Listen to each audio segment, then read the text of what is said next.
दैनिक लोकमतचे राहुरी तालुका प्रतिनिधी भाऊसाहेब येवले यांच्यावर संघटित गुन्हेगारी चालवणाऱ्यांनी केलेला हल्ला हा भ्याड असून या सर्व आरोपींवर मोक्कानुसार कारवाई करावी अशी मागणी अहमदनगर प्रेस क्लबच्या वतीनं जिल्हा पोलीस अधीक्षक इशू सिंधू यांच्याकडे निवेदनाद्वारे करण्यात आली आहे। येवले यांच्यावर हल्ला करणाऱ्या आरोपींवर कठोरात कठोर कारवाई केली जाईल असं आश्वासन यावेळी पोलीस अधीक्षकांनी दिलं। तर गेली 3 वर्षांमध्ये पत्रकारांवर झालेल्या हल्ल्याच्या घटनांचा आढावा घेण्यासाठी उपअधीक्षक दर्जाच्या अधिकाऱ्याची समिती गठीत केली जाईल आणि त्यावर तातडीनं निर्णय घेतले जातील असंही आश्वासन पोलीस अधीक्षक इशू सिंधू यांनी दिलं।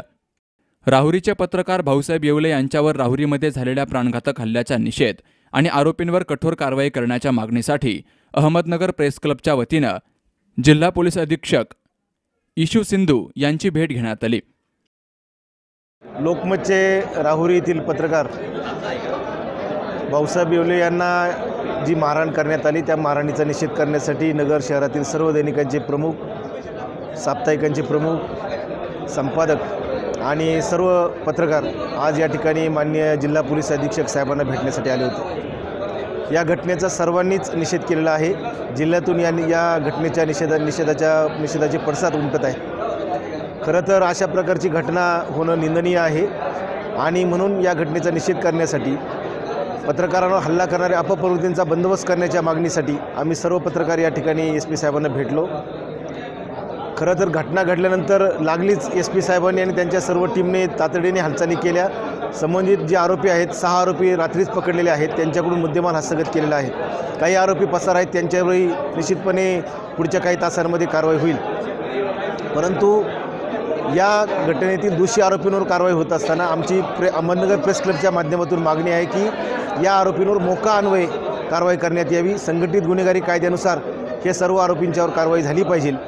दुसरी गोष्ट, या आरोपींचं उद्या न्यायालयात हजर केलं जाईल, त्यांना पोलीस कस्टडी मिळेल, पुढे न्यायालयीन कोठडी मिळेल आणि त्यानंतर यांच्यावर प्रतिबंधात्मक कारवाई करताना या ठिकाणी कलम 110 नुसार त्यांच्यावर कारवाई झाली पाहिजे। आणि माझी आपणा सर्वांच्या माध्यमातून सर्व पत्रकारांना विनंती राहील की 110 नुसार जेव्हा यांच्या गुन्हेगारांच्यावर कारवाई होईल तेव्हा या गुन्हेगारांना पत्रकाराला जामीन द्यावा लागणार आहे आणि म्हणून या गुन्हेगारांना कोणत्याही पत्रकाराने जामीन होऊ नये।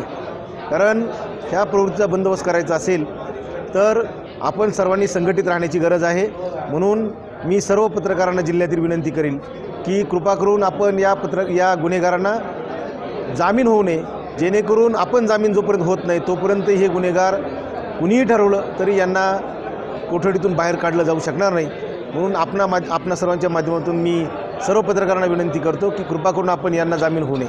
धन्यवाद। यावेळी प्रेस क्लबचे अध्यक्ष शिवाजी शिर्के, सुधीर लंके, नरेंद्र अंकुश, ॲडव्होकेट बाळज बोठे, विजयसिंह होलम, महेंद्र कुलकर्णी, मोहनीराज लहाडे, कैलास ढोले, संदीप रोडे, सुभाष शिंदे, नंदकुमार सातपुते, मुरलीधर कराळे, सुधीर मेहता, गणेश शेंडगे, मिलिंद देखणे, विक्रम बनकर, साहेबराव कोकणे, दीपक कासवा, शुभम पाचरणे यांसह प्रिंट आणि इलेक्ट्रॉनिक मीडियाचे प्रतिनिधी हजर होते।